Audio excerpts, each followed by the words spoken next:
अस्सलाम वालेकुम व्यूअर्स, उम्मीद है आप सब लोग खैरियत से होंगे। व्यूअर्स, आज फिर सीमेंट सेक्टर पे बात होगी, जिसके लिए हमने कंपनी चुनी है फ्लाइंग सीमेंट कंपनी लिमिटेड। इसका फाइनेंशियल एनालिसिस होगा। सारी तफसील मुस्तफ़ा साहब के पास है। जी मुस्तफ़ा साहब। अस्सलाम वालेकुम व्यूअर्स, उम्मीद है आप सब लोग खैरियत से होंगे। जैसे खालिद साहब ने बताया कि आज हमारा फाइनेंशियल रिव्यू है, वो है फ्लाइंग सीमेंट कंपनी लिमिटेड। इसके बारे में हम आपको तफसीली बताएंगे और एंड में आपको ये भी बताएंगे कि ये शेयर ओवर वैल्यूड है या अंडर वैल्यूड है, इसमें आपको इन्वेस्टमेंट करनी चाहिए या इन्वेस्टमेंट नहीं करनी चाहिए। ये तमाम चीजें इस वीडियो का हिस्सा है, तो आप इस वीडियो को तफसील से सुनिएगा ताकि आपको ये वीडियो पूरी समझ में आ सके। तो जैसा कि खालिद साहब ने बताया कि ये cement sector company cement sector का हिस्सा है, तो इसकी मार्केट वैल्यू जो हमने ली है वो ली है 14/2/2025 की 26 रुपए 19 पैसे। और इसकी आप रेंज तकरीबन समझ लें कि आजकल ये जो ट्रेड कर रहा है ये 25 रुपए से लेके 27 रुपए के अंदर अंदर ट्रेड कर रहा है। अच्छा, अब मैं इसका ईयर एंड आपको बताऊं तो इसका ईयर एंड है 30/6/2025 और इसकी हाफ ईयरली ईयर एंडेड जो है वो है 31/12/2024। इसके ऑडिटर्स जो है उनका नाम है नवेद जफर अशफाक जाफरी एंड कंपनी।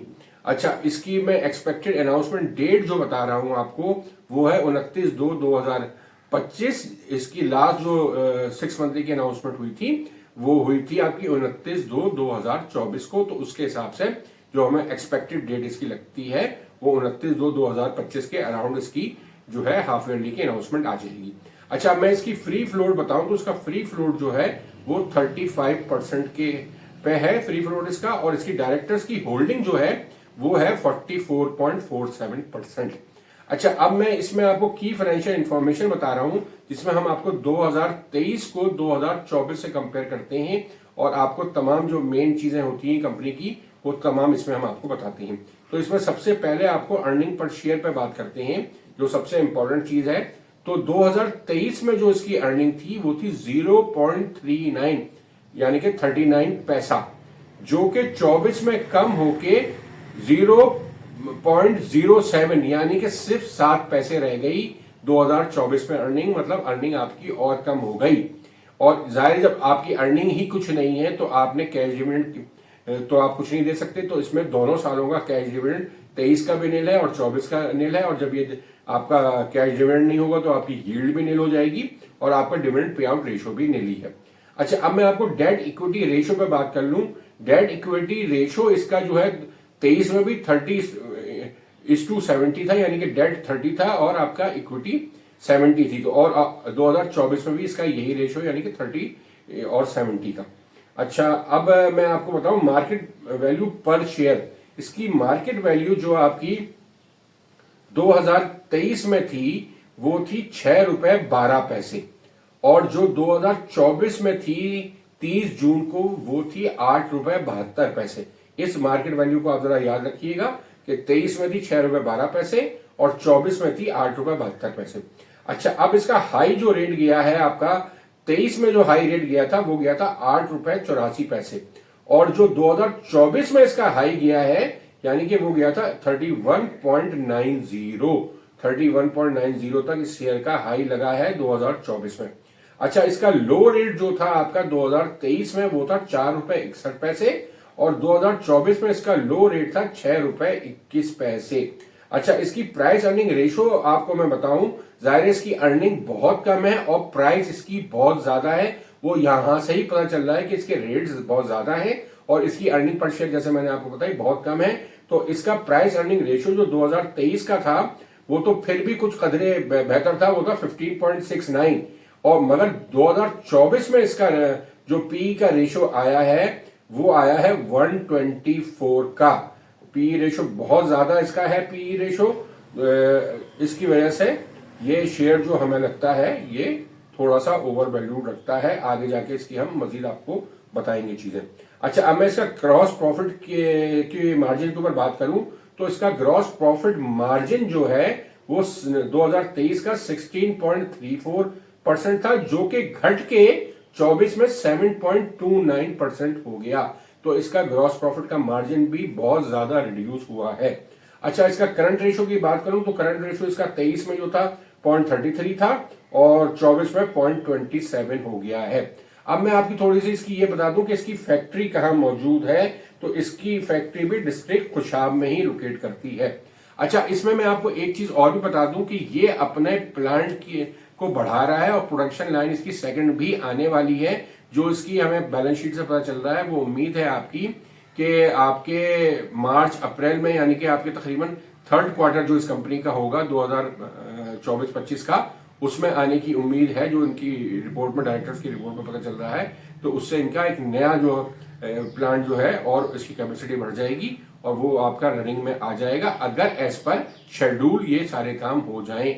जो कि मुझे सीमेंट फैक्ट्रियों में जब भी ये होता है तो जरा मुश्किल ही होता है। तो आप ये समझ लें कि जून तक ये तकरीबन आपका प्रोसेस में आएगी। जो उसकी सेल वेल अगर शुरू होगी तो वो अराउंड जून के महीने से ही आपके होगी। मगर मैं आपको एक बात और यहां बताता चलूं कि इसकी ऑलरेडी मैं आपको यही डिस्कस कर रहा हूं कि इसकी जो अभी भी 23 की जो आपका कैपेसिटी है इसकी, वो मैं आपको पहले बता देता हूं कि इस कंपनी की जो आपकी, बल्कि 24 की बताता हूं, जैसे 23 तो इतना रेलेवेंट नहीं रहा, जो लास्ट ईयर था वो ज्यादा रेलेवेंट है। तो इसकी जो प्रोडक्शन की कैपेसिटी है टन्स के अंदर, क्लिंकर की कैपेसिटी है इसकी 6,86,000 टन की, और जो सीमेंट की कैपेसिटी है वो 7,20,000 टन की कैपेसिटी थी आपके 2024 में। और इसके आगे जो क्लिंकर की 686,000 की कैपेसिटी थी, इसने एक्चुअल जो क्लिंकर प्रोड्यूस किया वो किया 3,22,634 मेट्रिक टन।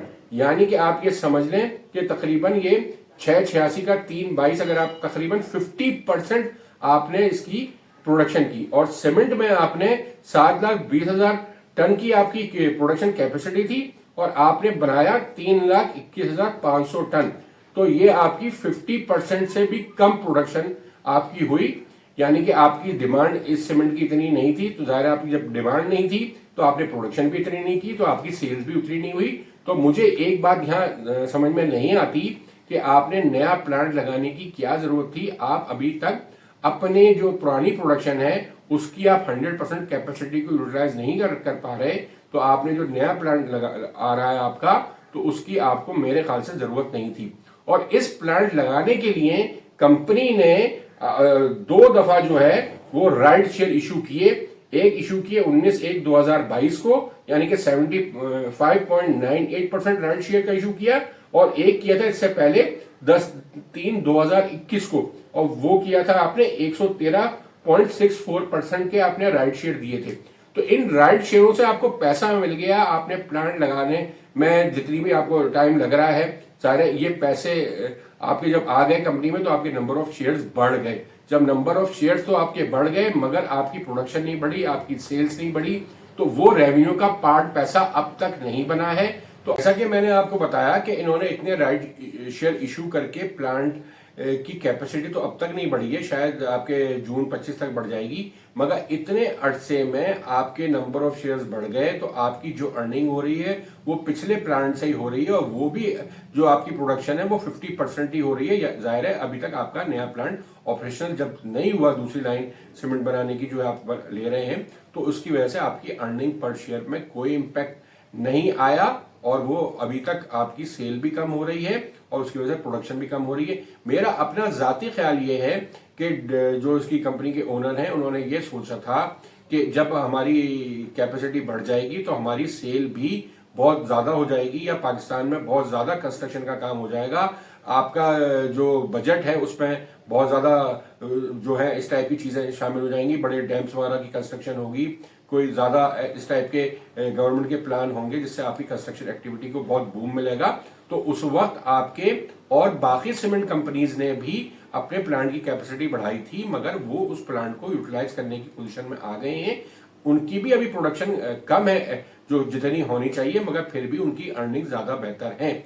और इसका मैं एक चीज आपको और भी आगे चल के बताता हूं कि इसकी अर्निंग कम होने की और क्या वजूहत है। तो अब उम्मीद ये है कि जब ये नेक्स्ट बजट्स आएंगे और कंस्ट्रक्शन एक्टिविटी बढ़ेगी तो इसकी प्रोडक्शन बढ़ेगी और ये अपने नए प्लांट को भी यूटिलाइज कर पाएगा, तो इसकी अर्निंग शायद आगे जाके कुछ बेहतर हो सके, मगर ये मुझे नियर टर्म में तो नजर नहीं आती। अच्छा, अब मैं आपको बताता हूं कि इसकी जो जो लेटेस्ट अकाउंट जो आए हैं, यानी कि 30/9/2024 का जो फर्स्ट क्वार्टर आया है आपका 2024-25 का, उसकी आपको मैं अर्निंग बताता हूं कि उससे आपको और चीजें वाज़ेह हो जाएंगी कि ये कंपनी किस तरफ जा रही है। तो मैं इसकी आपको सबसे पहले बताता हूँ, इस डायरेक्ट को भी हम कंपेयर करते हैं। 30/9/2023 को 30/9/2024 से कंपेयर करेंगे तो 30/9/2023 में इसकी अर्निंग थी 13 पैसे 0.13, जो 30/9/2024 को गिर के हो गई है 3 पैसे यानी कि 0.03, यानी कि इसने और अर्निंग जो है अपनी जो है वो 30/9/2023 की बनिस्बत और ज्यादा कम हो गई है। अब मैं आपको ये बताता चलूं कि इसकी अर्निंग कम होने का रीजन एक्चुअल क्या है। आप प्रोडक्शन तो कम कर ही रहे हैं, उससे तो आपकी ज़ाहिर सेल्स आप कर ही नहीं पा रहे। एक तो आप सेल्स आपकी नहीं बढ़ रही, वो तो एक रीजन तो एक वो है, मगर इसके साथ साथ दूसरा सबसे बड़ा रीजन जो है वो है ग्रॉस प्रॉफिट मार्जिन।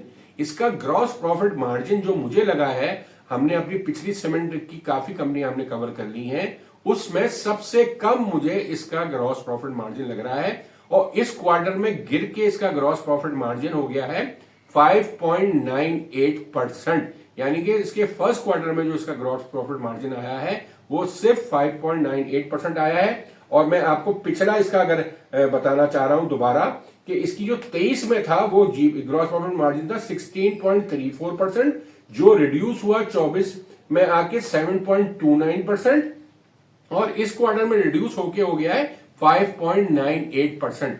बाकी सीमेंट फैक्ट्रियों का जो हमने आपका देखा है वो चल रहा है तकरीबन 20-22% से लेके 30% तक का ग्रॉस प्रॉफिट मार्जिन आ रहा है सीमेंट कंपनीज का, और इसका सिर्फ जो ग्रॉस प्रॉफिट मार्जिन आ रहा है वो 5.98% आ रहा है। अगर आप इस ग्रॉस प्रॉफिट मार्जिन में कितनी भी सेल्स बढ़ा लेंगे, आप अपनी नई लाइन की प्रोडक्शन भी ले आएंगे, जब तक ये रेशो बेहतर नहीं होगा तो आप ये समझ लें आप 100% कैपेसिटी पे भी काम कर लें तो इस रेशो पे आपको कोई खास अर्निंग नहीं होगी, इसलिए कि 5.93% ग्रॉस प्रॉफिट का मार्जिन होगा। तो इसके बाद जब चीजें आपकी और ऐड होती हैं तो जाहिर है फाइनेंशियल कॉस्ट भी ऐड होती है, अदर एक्सपेंसेस, तो आप ये बहुत रिड्यूस हो जाती हैं और आपकी अर्निंग जो आती है वो सिर्फ पैसों में आती है। तो इस चीज से ये यह हो रहा है कि आपका ग्रॉस प्रॉफिट मार्जिन आपको इंप्रूव करना पड़ेगा अगर आपने अपनी बॉटम लाइन जो है, जो प्रॉफिट की लाइन है, उसको आपने अगर समझना है, उसको बढ़ाना है, तो आपको इस कंपनी को काम करने की अशद जरूरत है। अब मैं इसकी एक्सपेक्टेड हाफ ईयरली की पोजीशन जो आपकी 31/12/2024 की लग रही है, ये सब देखते हुए जो इसका लास्ट रिजल्ट आया 30/9 का भी और जो हिस्ट्री इसकी पीछे की मैंने देखी है, तो मुझे नहीं लगता कि ये कोई खास परफॉर्म इस वाले क्वार्टर में जो आपका दूसरा क्वार्टर है, यानी कि जो हाफ ईयर में आपको दोनों क्वार्टर के साथ क्लब होके आएगी अर्निंग, उसमें मुझे बामुश्किल इसका यही लगता है जो इसने अर्निंग पहले क्वार्टर में की है वही रिजल्ट आपके दूसरे क्वार्टर में भी आएगा। जैसे कि आपको पता है ये सीजन सर्दियों का होता है, कंस्ट्रक्शन कम होती है, सीमेंट की सेल कम होती है, उस तमाम चीजों को मद्देनजर रखते हुए मगर आपका फाइनेंशियल कॉस्ट जो है वो बस इसकी थोड़ी सी कम जरूर हो रही है, तो उसका इम्पैक्ट और थोड़ा सा पॉजिटिव होगा, और बाकी चीजें जो आपकी नेगेटिव है, जाहिर है आपकी ओवरऑल प्रोडक्शन भी कम हुई होगी, आपकी सेल्स भी कम हुई होगी, जो कि तमाम कंपनीज की सूरत हाल यही रही है। तो हमें बामुश्किल इसकी लगती है कि वही 3 पैसा ही इस क्वार्टर में भी कमा लेगा, तो इसकी टोटल अर्निंग जो होगी 6 महीने की वो 6 पैसे की हो जाएगी, यानी कि 0.06 की। तो जाहिर है डिविडेंड इसने फिर कुछ नहीं देना है, तो ये डिविडेंड की हिस्ट्री तो वैसे भी इसकी नहीं है, सिर्फ राइट शेयर की हिस्ट्री है, और एक आध दफा इसने बोनस शेयर भी दिए हैं। अगर आप पास में जाएंगे तो आप देखेंगे कि जब ये थोड़ा बहुत प्रॉफिट में था तो भी इसने कोई 5% का बोनस भी एक आध दफा जरूर दिया है। तो हर इस वजह से आपकी जो है कैपिटल बढ़ी है, चाहे बोनस शेयर दिए हैं या राइट शेयर दिए हैं, नंबर ऑफ शेयर आपके इंक्रीज हो गए हैं और आपकी अर्निंग ओवरऑल कम होती चली जा रही है, जिसमें मेन फैक्टर आपके ग्रॉस प्रॉफिट मार्जिन का भी है। तो इसकी वजह से जो आपका एक्सपेक्टेड हमें ईयर एंड का इसका रिजल्ट लगता है कि आपका जो 30 जून 2025 की जो अर्निंग आएगी वो भी हमें तकरीबन बहुत अच्छा भी अगर ये 2 क्वार्टर में काम कर ले तो भी मुझे जो लगती है वो लगती है कि ये 25 पैसे तक इसकी अर्निंग जा पाएगी। इससे ज्यादा की मुझे कंपनी की हिस्ट्री को देखते हुए नहीं लगता कि ये इस साल में बहुत ज्यादा कोई अच्छा परफॉर्म कर जाएगा, जब तक के इसकी सेल नहीं बढ़ेगी। और सेल बढ़ने का ताल्लुक जो है वो गवर्नमेंट के प्रोजेक्ट से है। गवर्नमेंट जब तक इसमें एलोकेशन अपनी नहीं बढ़ाएगी, वो जाहिर है बजट में ही होगा, और बजट आपके जून में आएगा। तो ये तमाम चीजें जो कुछ भी होंगी ये जून के बाद ही होंगी। जब तक इसका ये प्लांट भी खैर काम करना इंशाल्लाह शुरू कर देगा, तो ये जब इसकी प्रोडक्शन जब ही बढ़ेगी जब आपकी डिमांड क्रिएट होगी, जब आपकी ये गवर्नमेंट जो कोशिश कर रही है, रियल एस्टेट में भी शायद पैकेज लाने की कोशिश कर रही है, उसकी वजह से, बजट में एलोकेशन की वजह से, इन तमाम वजूहात के बाद जब डिमांड बढ़ेगी तो वो आपको अगले साल में नजर आएगा, जो भी इसमें इंप्रूवमेंट आएगी। और मगर उसके साथ साथ आपको ग्रॉस प्रॉफिट मार्जिन इसका जो इंप्रूव करने की अच्छा जरूरत है। तो 31/6/2025 को मैंने आपको बताया 25 पैसे अर्निंग आएगी, कोई डिविडेंड नहीं होगा, कुछ भी सिलसिला नहीं होगा। और इसकी पी अगर मैं आज की रेट पे निकालूं और अर्निंग यही लूं 25 पैसे, तो इसका पी जो निकल के आएगा 30/6/2025 को अराउंड, तो ये निकलेगा 104 टाइम्स, 104 टाइम्स इसका पी निकलेगा, जो 2024 से थोड़ा सा जो है बेहतर हो जाएगा। 2024 में तो 124 रुपए था। अच्छा, अब अगर आप ये समझते हैं कि इसकी प्राइस क्या होनी चाहिए, अगर मैं इसकी प्राइस, एक्सपेक्टेड प्राइस की बात कर रहा हूं कि इसकी प्राइस क्या बनती है, इन तमाम चीजों को देखते हुए इसकी प्राइस अब क्या होनी चाहिए, क्या ये ओवर वैल्यूड शेयर है एट द मोमेंट या नहीं है, और फ्यूचर में ये क्या है, ये तो मैंने आपको बता दिया कि फ्यूचर में तो शायद लॉन्ग टर्म में जाके अगर आपकी डिमांड बढ़ेगी तो इसकी सेल्स बढ़ेगी, मार्जिन अच्छा होगा, तो ये कुछ परफॉर्म कर सकता है। मगर अभी की सूरत हाल देखते हुए, जैसे आपको पता है इस वक्त मार्केट का पी जो चल रहा है वो चल रहा है 5.5 टाइम्स चल रहा है।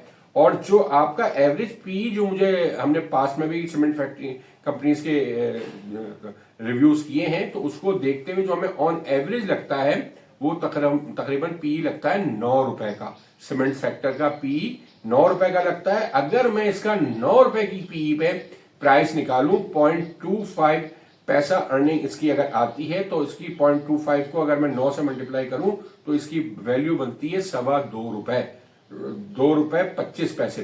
तो ये भी कोई खास रियलिस्टिक नहीं लगती मुझे कि काफी कम इसकी इस तरह से तो वैल्यू आ रही है। तो मैंने इसको एक तरह से और प्राइस निकालने की, अपनी जो इसकी कंपनी की वैल्यूएशन रही है पीई की, उसको निकालने की कोशिश की है। तो अगर मैं 2 साल का लास्ट भी पीई ले लूं, इसलिए कि पीई का हमेशा कोई खास नहीं रहा है, तो अगर मैं 2023 का अगर मैं पीई लूं, तो जैसा कि आपको पता है 2023 का इसका पीई जो था वो था 15.69, और जो था 24 का था वो था 124 रुपए।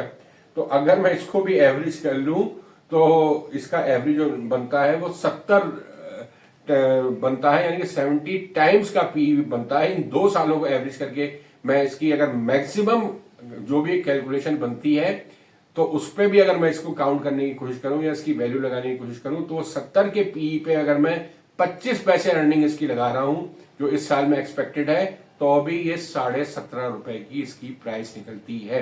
तो 5.5 पे तो आप जाहिर नहीं लगा सकते, इससे तो बिल्कुल इसकी वैल्यू कम हो जाएगी। फिर दूसरी मैंने 9 रुपए से जो कंपनी के सीमेंट सेक्टर का पी उसके ऊपर लगा दी, और फिर मैंने 2 साल का जो मैक्सिमम इसकी कंपनी का अपना पी रेशो था उस पर लगा के इसकी कीमत बनी है 17.5 रुपए। और आजकल ये ट्रेड कर रहा है, जैसे मैंने आपको बताया, ये 26 रुपए पर ट्रेड कर रहा है। तो अगर आप इसको 26 रुपए से 17.5 रुपए पे माइनस कर लें तो 8.5 रुपए ये अभी भी ओवर वैल्यूड है। तो इसकी ये तो हमने सारी आपको चीजें बता दी कि इसमें जाहिर है इतना ज्यादा ये ओवर वैल्यूड है, तो हमारे हिसाब से इसमें इस वक्त काम करने की कोई खास जरूरत नहीं है। हाँ, इसमें जो लोग डेली बेसिस पे काम करते हैं वो करते रहें। इसमें जाहिर है वॉल्यूम्स इसके बहुत अच्छे हैं। इस शेयर्स में भी आपको इंक्रीज होता है और फिर ये वापस आता है और फिर बढ़ता है। तो डे ट्रेड के लिए तो शेयर्स में काम किया जा सकता है, स्विंग ट्रेड भी शेयर्स में की जा सकती है, मगर इसमें लॉन्ग टर्म इन्वेस्टमेंट या शॉर्ट टर्म इन्वेस्टमेंट दोनों करना खतरे से खाली नहीं है। जब तक कि इसकी प्रोडक्शन ना बढ़े, इसकी सेल्स ना बढ़े, इसकी ग्रॉस प्रॉफिट मार्जिन अच्छे नहीं हो, तो जब तक इसको आप अपने पोर्टफोलियो में बिल्कुल नहीं ले सकते, वरना आपको इसमें नुकसान का खदशा है। अच्छा, ये तमाम चीजें हमारी अपनी प्रिडिक्शंस हैं, हमारी अपनी एक एनालिसिस होता है, जाहिर एक एजुकेशनल चैनल है, तो हम इसको डिस्कस जरूर करते हैं। बाकी आपने जो कुछ करना है वो खुद करना है या अपने इन्वेस्टमेंट एडवाइजर से पूछ के करना है। हमारा काम था आपको एक इसका फाइनेंशियल रिव्यू पेश करना, वो हमने कर दिया। डिसीजन करना आपका अपना काम है कि आप इसमें इन्वेस्टमेंट करते हैं, आप इसमें स्विंग ट्रेड करते हैं या इसमें आप डे ट्रेड करते हैं। ये तमाम चीजें आपके अपने ऊपर है कि आप इसका क्या डिसीजन लेते हैं। अब मैं आखिर में इसमें जो है इसकी जो है हिस्टोरिकल प्राइस बता देता हूं आपको, ताकि आपको ये तमाम डिसीजन लेने में आसानी हो। तो इसकी हिस्टोरिकल प्राइस जो रही है, सबसे हाई जो रहा है ये 31.90 रुपए रहा है हाईएस्ट, और लोएस्ट रहा है 65 पैसे। अब लोएस्ट आप इसकी प्राइस देख लें 65 पैसे तक ये रहा है, और हाईएस्ट 31.90 रहा है। और 2024 में भी हाईएस्ट इसका 31.90 था, और लोएस्ट जो था 6 रुपए 21 पैसे था। अब आप ये देख लें कि ये 6 पंजे 30, यानी कि तकरीबन 5 टाइम्स 2024 में ये शेयर बढ़ा है, यानी कि 6 रुपए से 31 रुपए तक हो गया है। तो तकरीबन 5 गुना इसकी प्राइस जो है वो आपके 24 में बढ़ी है, मगर इसने अपने शेयर होल्डर्स को कुछ नहीं दिया है। कोई बेनिफिट आपके शेयर होल्डर्स को कोई पे आउट नहीं है, और ना कोई फ्यूचर में अनकरीब नजर आती है। अब मैं 2025 की अगर इसकी प्राइस की बात करूं, तो इसकी जो हाईएस्ट प्राइस 2025 में अभी तक जो फरवरी के रही है, वो रही जनवरी फरवरी मिला के वो 29.34 रुपए हाईएस्ट रही है, और लोएस्ट रही है 20.85 रुपए। तो आप ये देख लें कि लो और हाई में भी इसमें खासा गैप मौजूद है। तकरीबन इसमें 9 रुपए का गैप मौजूद है। इस मतलब ये कि ये शेयर फ्लक्चुएट भी खासा कर रहा है। जिस वक्त जरा सी मार्केट आपकी नीचे आने की डाउनफॉल शुरू होगा, तो ये शेयर बहुत तेजी से नीचे भी जाएगा। ये इन फिगर से देखने से ये अंदाजा होता है। तो आप इसमें जो भी काम करें वो बड़े मोहतात होके करें, और अपने इन्वेस्टमेंट एडवाइजर से जरूर पूछ लें। अब हमें आपको फ्लाइंग सीमेंट में तो खासी तफसीली बात हो गई। अब हम आपको अपने चैनल की मार्केटिंग के बारे में बात करते हैं। जैसे आपको पता है, हमने आपको मेंबरशिप ऑफर कर रहे हैं। इस मेंबरशिप की फीस जो है वो 3 महीने की 4,000 रुपए है, 6 महीने की 7,000 रुपए है, और 1 साल की फीस जो है वो 12,000 रुपए है। अगर आप चाहते हैं कि हमसे किसी फाइनेंशियल मैटर पे मशवरा करना चाहते हैं, चाहे वो आपके म्यूचुअल फंड्स पे हो, चाहे वो स्टॉक मार्केट में इन्वेस्टमेंट के बारे में हो, चाहे वो नेशनल सेविंग के बारे में हो, चाहे आप अपना पोर्टफोलियो बनवाना चाहें, चाहे अपनी रिटायरमेंट की जो प्लानिंग करवाना चाहें, या आप किसी भी कंपनी के फाइनेंशियल एनालिसिस कराना चाहें, वो सब चीजें हम आपको प्रोवाइड करते हैं। मगर ये मेंबरशिप लेने के बाद प्रोवाइड होंगी, और इसमें आपका जो पोर्टफोलियो मैनेजमेंट है या पोर्टफोलियो बना के देना है, इसकी फीस सेपरेट होती है, और रिटायरमेंट की जो वो है फ्यूचर प्लानिंग, वो सेपरेट होती है। और जो आप अगर चाहते हैं कि किसी कंपनी का फाइनेंशियल एनालिसिस आपको करके दिया जाए, तो उसकी फीस भी सेपरेट होती है। मगर उस सब पे आपको डिस्काउंट मिलता है जब आप मेंबरशिप ले लेते हैं। तो इसके साथ ही अपनी इस वीडियो का इख्तिताम करते हैं कि आप हमारे चैनल को सब्सक्राइब करें, लाइक करें, लोगों से शेयर करें, ताकि लोग इससे भरपूर फायदा उठा सकें। इसके साथ ही खुदा हाफिज। खुदा हाफिज।